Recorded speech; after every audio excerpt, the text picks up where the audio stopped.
Hello YouTube, I am Galadite74, bringing you a brief introduction to this week's video. This is UPBA Divisional Quarterfinals. We are battling Shuckle King, coach of the OK Rillaboomers. Now, I'm doing this so you guys can at least see the matchup for a few extra seconds, while also giving a little bit more of a quality introduction. But again, we are facing Shuckle King, one of the best Wi-Fi battlers this generation, if not just ever. Man is insanely talented, and to give a little backstory to this video today, we did lose in UPBA quarterfinals 2 seasons ago when we did this, so hopefully this time around we will be able to not lose in quarterfinals. We did finish first place in our division. The reason I say divisional quarterfinals is because the last game, if we end up making it there, is grand finals when we combine single strike and rapid strike. Otherwise, it's just within our divisions as always. We have fought Shuckle King once before, in CGT, and we did lose to him pretty handily there. So hopefully this time around we'll be able to get the best of him. We have a pretty good game plan here, and hopefully you guys enjoy the video. There's a sock on my screen, which is something that's pretty scary, not gonna lie. I think I just want to lead off with the Cinderace here. Sock lead would be like a worst case scenario because I don't want to tank a Choice Scarf to hit early. But otherwise, I'm not really too terrified. We will lead off with Cinderace. I don't think I'm going to risk the Ace turn 1 if it's like a sketchy lead. So again, good luck, have fun to Shuckle King. Let's make this a good one. And I can finish doing what I always do here and crossing out notes. Spectre is going to be pretty important in this game now that Sock is here, because that is a mon that I low-key thought was a big threat, but I wasn't sure if it was actually coming to the game. But it is here, so we were going to have to deal with it. Slow King. That is the Nihilego. Okay. It's a little sus because I don't want to risk Scarf. I don't think he'd be Scarf, but is that something I really want to risk turn 1? The answer is no, not really. So I think I'm going to go into the Raj and potentially get up Rocks. I think that's what I want to do. He might get up Hazards, and I think that could be an issue. Actually, I think he's just going to want to get up Hazards, right? I think Spectre can become... I'm just going to U-turn, actually. I don't think he would lead off with this turn 1 and be Scarf, as he's not. So I think this is just going to be a Hazard lead. And it's going to be an issue because I don't have removal on my squad here. But I am going to be able to break that thing Sash if it had it, which I kind of assume if it wasn't Scarf and it's leading like this, that's the set we're going to rock out with. So we will go out into Raj and just basically tank nothing here. A Garchomp's also going to be more limited if this is the case. So South Rocks go up, yeah. Sort of figured with that lead. We can get up Rocks of our own, and then I think I just want to kill this thing. I think that's what we want to do, yeah. So we'll get up our own Rocks. At least if there's going to be Hazard on my side, we can put Hazard on their side. Simple as that. But it is going to be unfortunate. I'm more worried about T-Spikes, honestly. Like, if this thing doesn't end up throwing T-Spikes up, I'm really not that scared. Rocks aren't really a big deal for my squad. It's more just the T-Spike. Severely limits the longevity of the Garchomp. Same with the Spectre, when I think Spectre is going to be super important here. Yeah, there's the T-Spike. So this is going to be a little bit of a threat, the T-Spike. But we do get up our Hazards of our own, and he cannot get rid of them unless, what's it called? Unless he defogs his own Hazards away. So I'm just going to Heavy Slam here. I'm pretty sure that's what I want to do. I don't see a really good switch in. There is Lando, but getting chip on Lando is really crucial for me. So I'm okay with this play. And again, I could just end up going for a Spectre endgame anyway. As he actually is going to switch out and save the Nihilego. That's fine. Going to go out into the Lando. Getting chip on this early is going to be really, really good for me, as that's going to be Rock's chip. This will do a decent, like, 20-ish% roughly. Let me see the damage here. Let's take a gander. That does way more than 20%. That does almost like 30-ish to 40-ish%. So that is good to know. That is not defensive. That's not defensive after the Intimidate draw. So that's a little scary knowing that that's the case, but I'm going to switch out my Caparaja. I feel like it could be useful in this game. And I think I'm going to go out into the Rotom. I'm a little scared of Smackdown, but I think it's fine. Garchomp's pretty good. I want Garchomp for the Sock as well, so we're going to switch out on the Rotom. Rotom's pretty nice for the this, Kiss, and Solgaleo. But otherwise, it's actually not the craziest. As Smackdown will be the worst case scenario. Sub's pretty scary as well. Gravity, yeah, I actually pretty much expected a Gravity set to come out here. And this is pretty offensive, so this is scary. This is pretty scary. Do I want to lose my Rotom this early? The answer is not really, but I don't really have a great switch into this. I do have switch-ins. I don't think losing this is really a big deal. I think I'm just gonna pump. I think pump is a fine play. Yes, pump is fine because if you switch into Zarude, it's really not a big deal. I'm actually faster than this, and I'm going to knock it out. That's really strange that I outsped this. I have no idea why I outsped that, but we will take that. That is massive. I have a bit of speed in my Mon, but I didn't think. Okay, whatever. We knock out Lando. That's crazy good for me. That was a really big threat to my team. It is now gone. Cinderace looks amazing here. Yeah, that is just a big threat gone. Zarude comes out. I have a Garchomp for this. And Rotom can still do things in this game, so I'm actually just going to switch out and go into that Mon. I think that's what I want to do. Yes. Because getting Chip on this could be super, super nice. Bulk Up's a little scary. That's really the only set that's scary here. I guess Bandit could be annoying, but whatever. Again, this T-Spike is going to rack up on my Chomp the most. I think this is the Mon on my team that suffers the most from this T-Spike as CC comes out. So this is not going to do a crazy ton, yeah. I'm really good with that. And I get some Crucial Chip on this Zarude with the Rocky Helmet and the Rough Skin Chip, which is really, really nice. So yeah, that will not be a Spectre switching in a little bit. I think what I want to do here is just fire off a Toxic, either that or Poison Jab. I think throwing off a Toxic is fine. Catching maybe like something like the Togekiss could be really, really good for me. As he just hard switches out, doesn't want to take any more chip, that's fine. Goes out into whatever this is. This is the Togekiss, so this is what I wanted to catch here with this Toxic, as I do connect, which is brilliant. And what I'm going to do now is either go into Raj or Rotom. I kind of like Raj here, to be honest. I kind of like Raj. I do want to save this. Yeah, we're going to switch out. Because once Raj comes in on this, I get a really free hit off. Like a really free hit. Would you predict that? I don't think so, because I have a Rotom too I could go into. I'm going to go into Raj. It's a pretty free play. If Shuckle King predicts that, good play. But I'm completely okay with this.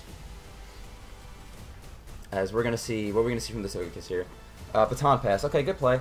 I kind of want to see Sawk here. If Sawk comes out, I have my Chople Berry, and I will be able to tank a hit from that thing, assuming it's Choice Scarf. I want to assume that is the set. Rocks are up, so Sturdy doesn't matter. As the Sawk comes out, brilliant. Yeah, I'm gonna stay in and just hit this with Heavy Slam.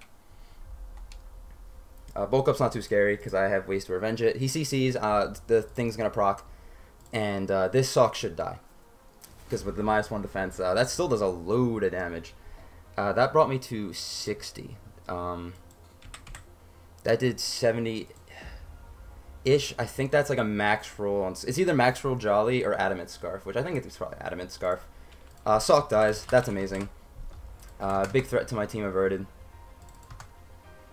But again, it doesn't really matter because the big threat in Solgaleo is still there. So we do have to watch out for that. I have to be extremely careful of like a policy set here. Solgaleo. That would be the mon I'd be scared to see the most right now. Heat Crash only does around half to it if it's like max HP. But it's more of just like agility weakness policy, because at that point I kind of struggled pretty hard against it, considering my Garchomp got chunked down. He goes into Solgaleo. Okay, that's a threat. That is immediately a threat. How do I want to approach this? I want to take my time. This is going to be the turn I take the most time on, because I want to think about how I want to play this out. I don't want to proc a policy, because a +2 hit will kill my Garchomp from the range it's at. Rotom can probably tank a hit, to be fair. It'd be a roll if it's max adamant. I think what I'm going to do is make the safe play and go into Rotom. I think that's a safe play here. I don't see a reason in like risking a weakness policy if I don't need to. We'll see what type of set this wants to like be in a second. As agility, yeah. So I'm really glad I decided not to do that. I want to burn this thing, so I'm just gonna burn this. This thing can't hit me crazy hard as long as it's not boosted up. So we will go for the Will-O-Wisp here. Super pretty free play here. It goes for the Meteor Beam. That is incredibly scary. Okay. I should tank one, but the fact that I burnt this doesn't really help. Then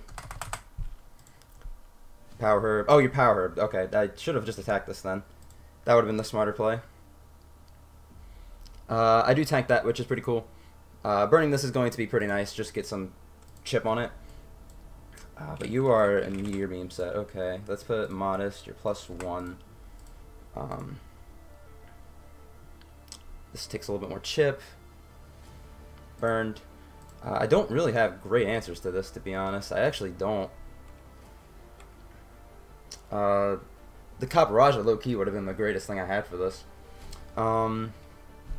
Do I mind losing Rotom? Togekiss is starting to look a little annoying, but it's not the end of the world. I think I want a Pain Split. Yeah. We'll see what he wants to do here. Another Meteor Beam would be very, very scary. We still have to gain range of not being able to live any hits. This is a good set. This is a really good set against me. I didn't really think about Meteor Beam once. He's got Meteor Beam, he's got Agility. Something like Dual Stab would be very scary. He's just got Psychic. I assume that last move is like a fire move. So I think if Psychic's like the best thing he's got to hit me, I think I might be okay. I think Spectre can tank a hit. Not well, but it can. And at this point, Spectre... I think Spectre is the play. How about Cinderace? No, I think Spectre is always the play. Yes, Spectre. Spectre comes out. It's got a chance to kill. If I take Rock Chip, it's got a 25% chance to kill if you're max attack Modest. And I always knock you out back. So I will Shadow Ball this thing, yes. And this thing shouldn't be a threat if I force it out. If he's got like a super effective move to hit me, then I think he's got me here. But if Psychic's his hardest move, again, it's only a 25% chance to knock me out. That's if he's Modest. If he's like speed boosting nature, or he's just not max special attack, then this is not really as big of a threat. So we'll see what he wants to do here. He goes for Psychic. Again, I have a good chance to live this. And I do, just barely. Holy crap. I'm going to be knocked out to the Poison, but this is gone. This should die. Yeah, that dies. Okay. So Togekiss is looking a little bit annoying. If it doesn't have Heal Bell, it's not nearly as big of a threat. But if it does have Heal Bell, then we might be in a little bit of a tricky situation. Let's see here. Let's see. I think Cinderace is always the correct play here. I think Cinderace is always the correct play. Yes. Yeah. I truly think only Heal Bell Togekiss is like a big threat here. Any other like, because this Root shouldn't be a threat at this point. Nihilego, it literally doesn't matter. Cinderace is good because it covers the Nihi. I can at least pivot out on Kiss. Zarude, I probably wouldn't risk it. As this, here comes the Togekiss. Okay. So what I want to do here, this is Boots. A part of me wants the Pyro Ball, but if I Pyro, I risk losing to Nihi. So I'm just going to U-turn. Yeah, we'll U-turn out and we'll go into something else. The Raj, most likely. This will do like no damage, but that's whatever. That's not the point. Yeah, we'll go into Raj. I think that's a good play.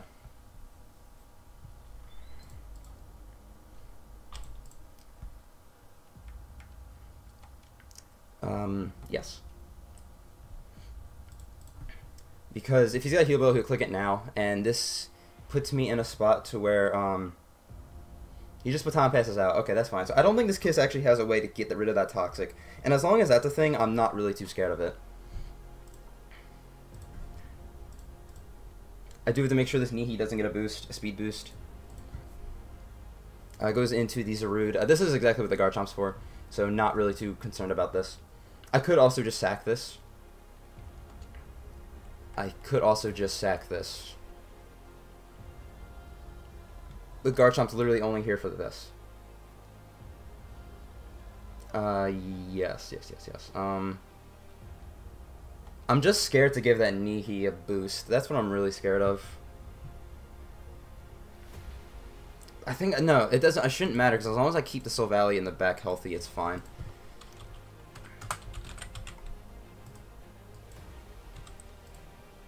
He just whips, that's fine. I kind of hope this kills me, or at least that and the poison. Yeah, okay, that's good. So, Rough Skin, Rocky Helmet Chip.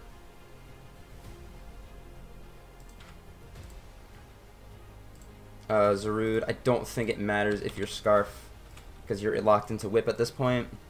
I go into the Cinderace. Yeah, I think we're okay. And now I just click Pyro Ball, I believe. Yeah, I click Pyro Ball, because I don't want to be in on anything else with this. I kind of wish my moves hit, but whatever. Pyro Ball is the most accurate one, and it catches the Togekiss coming in, so that's a fine play for me. We can find out if this is Scarf. If this is, like, not Scarf, that's even better. We'll find out right here. And again, he only does like 40-ish% roughly with the Whip. Cinderace's health isn't crazy important. I do want to take tank and Air Slash from the Togekiss, but otherwise that's kind of it. He actually withdraws and saves this, that's fine. Goes into the Togekiss, okay. That's good for me. We click Pyro Ball. We're going to connect, which is really good. We'll see how much this does. Doesn't do a crazy ton, but the toxic damage should put it in range of another one. So we will click the button again. We go for Power Ball, and we connect. That's amazing.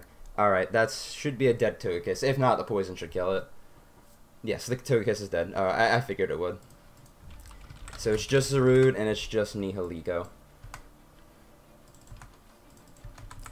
I forget how much health the Nihi's at. I'm pretty sure it took a decent chunk. He goes back out into the Zarude. Zarude. Let's look at, like, Rock Slide. Because you would want to tech that on for the Mon. Rock Slide does not kill my Mon here, so I'm just going to go for Power Ball again.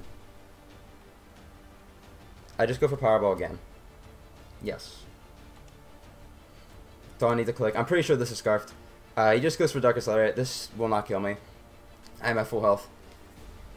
That's cool. We tank that. We go for the Power Ball, and we do connect. That's awesome. And that should be it. I don't think this... Nihi's got Stealth Rocks and Toxic Spikes. Massive Valley Fighting, it is minus Bedef Nature, but I'm at full. And I don't think you would tech on D-Gleam if you had dual hazards. That's just if I end up missing my attack, too. Yes, I should be okay. I do have HJK for this. We will go for that. We'll do the most damage. We will change into the fighting type here. And we do connect, and we are going to beat Shuckle King 3-0. GG to him.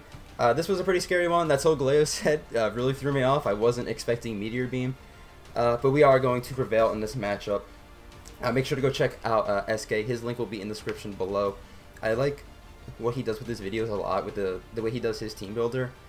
It's a little similar to mine, but he goes way more into depth with it, where like he'll start the battle like I do, and then when the Mon hits the field for the first time, he'll like cut to a different like edit of him explaining the set there, which I think is really cool. I don't think it really diverts from the gameplay, and it makes it for a nice, both quality, entertaining video, plus very informative too. And coming from one of the best Draft League battlers in Wi-Fi, I think it's a lot to learn. So please go check him out. I'm glad we won. We're going to move on to semifinals. I know who we face next week, but in order for you guys to figure that out, you're going to have to watch either Monday Night Mons, which will be happening a few days before this goes up, or just watch the uploads that are going up on Friday. Please support the league. I really appreciate it if you would. The league Twitter and Discord is in the description below, again, as well as SK's YouTube. With all that being said, thank you guys for watching so much. I hope you guys enjoyed, and I will be seeing you next week in the semifinals. See you guys.